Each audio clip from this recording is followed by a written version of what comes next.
Welcome to episode 577 of the Inspired Stewardship Podcast. I'm Paul Son from Kara. I challenge you to discover your true identity and calling so you can be empowered to live every day to the fullest. One way to be inspired to do that is to listen to this, the Inspired Stewardship Podcast with my friend Scott Mater.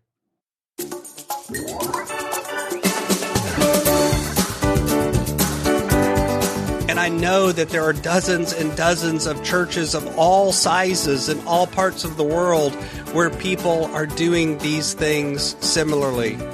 And don't get me wrong, I am not saying Christians or churches are perfect. We're not. We screw it up. We make mistakes. We don't do everything perfectly. But what we are doing is trying. Welcome and thank you for joining us on the Inspired Stewardship Podcast. If you truly desire to become the person who God wants you to be, then you must learn to use your time, your talent, and your treasures for your true calling. In the Inspired Stewardship Podcast, you will learn to invest in yourself, invest in others, and develop your influence so that you can impact the world.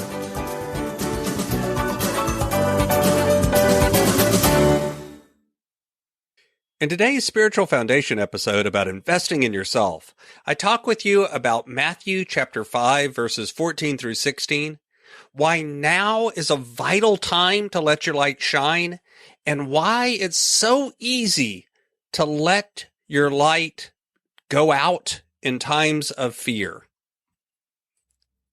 Matthew chapter 5, verses 14 through 16 says, "You are the light of the world. A town built on a hill cannot be hidden. Neither do people light a lamp and put it under a bowl. Instead, they put it on its stand, and it gives light to everyone in the house. In the same way, let your light shine before others, that they may see your good deeds and glorify your Father in heaven." You know, right now, I've been thinking a lot about the church and how the church has to step up at this time and be the light of the world, and recognize the church here isn't the building. And it's not even just the people that go to that building. The church here is that larger community of believers. And right now, we are called to let our light shine in a very, very real way. And yet, I think it's also easy to be afraid and hide that light at this time. You know, if we are believers and believe that the gospel and Jesus is the light of the world, then what are we doing in our actions, in our attitudes, in our words, in our deeds during this time of fear and chaos to allow people to see the good works of the church? It's not that the church building is empty today. It's that instead the church has been deployed to go out into the field and do the good works. Now, don't get me wrong. I'm not saying to go out and do things that put you in danger or make us not safe in some way or spread the virus. I'm talking about doing the things that we can do. Sometimes those things may be showing up for our neighbors by delivering food and leaving it on their porch. Sometimes it may be being the person that doesn't buy the last roll of toilet paper on the shelves, or doesn't buy the last dozen eggs, or maybe even doesn't shop whenever they could because they have enough. And out of that, they also have enough to give to others and to help. You know, sometimes I think as Christians, we end up being a stumbling block for others because instead of showing the light of Christ in our actions and our words and in our deeds, we instead hide that because sometimes we're afraid of what people will think. We're afraid of what people will say. We don't want to do anything that points us out. But during a time like this is the vital time to find the things that you can do.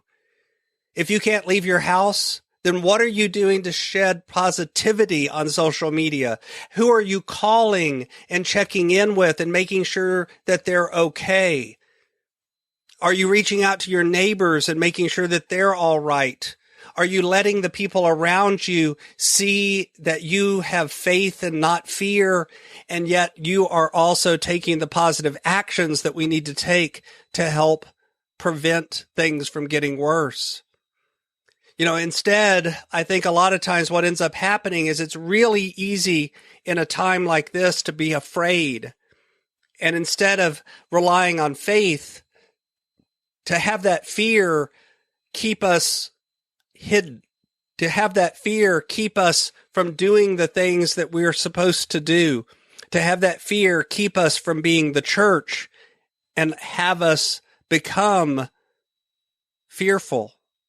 And when we do that, that is what we're talking about when we talk about hiding your light, where we talk about putting the light under a bushel or under a bowl. That song, This Little Light of Mine, is so important.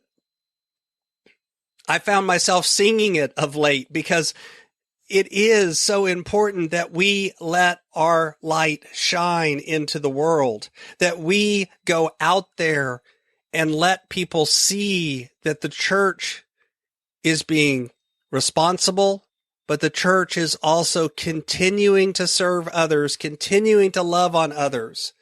We figured out a way that we can still give meals to those people in the community that need it without putting people at risk by having a drive-through pickup where people pick up the meals to go. We're in our church, we're still streaming the broadcast, and we've actually had more people attending our broadcast than normally attend our Sunday school service. And we're trying to figure out ways to reach the community around us and make sure that the people around us are taken care of. And I know that there are dozens and dozens of churches of all sizes in all parts of the world where people are doing these things similarly. And don't get me wrong, I am not saying Christians or churches are perfect. We're not. We screw it up. We make mistakes. We don't do everything perfectly. But what we are doing is trying. We're trying to let the light of Christ shine through our hands and our feet and our actions and our words and our deeds so that people can see the gospel in action and recognize that it's out of that faith that Christians take action. And that action is what provides the light to the world, because that's what God is calling for us to do, out of faith, not out of fear. So what are you going to do this week to let your light shine? Who are you going to call? Who are you going to reach out to? Who are you going to love on? Who are you going to share some words with? How are you going to help your neighbors? And get out there and show your light instead of hiding it. Thanks for listening.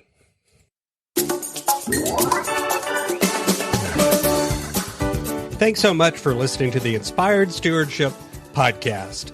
As a subscriber and listener, we challenge you to not just sit back and passively listen, but act on what you've heard and find a way to live your calling.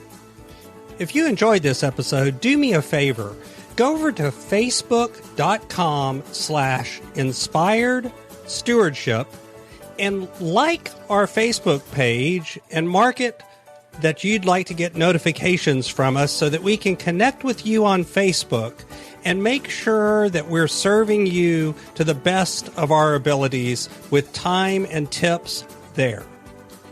Until next time, invest your time, your talent, and your treasures. Develop your influence and impact the world.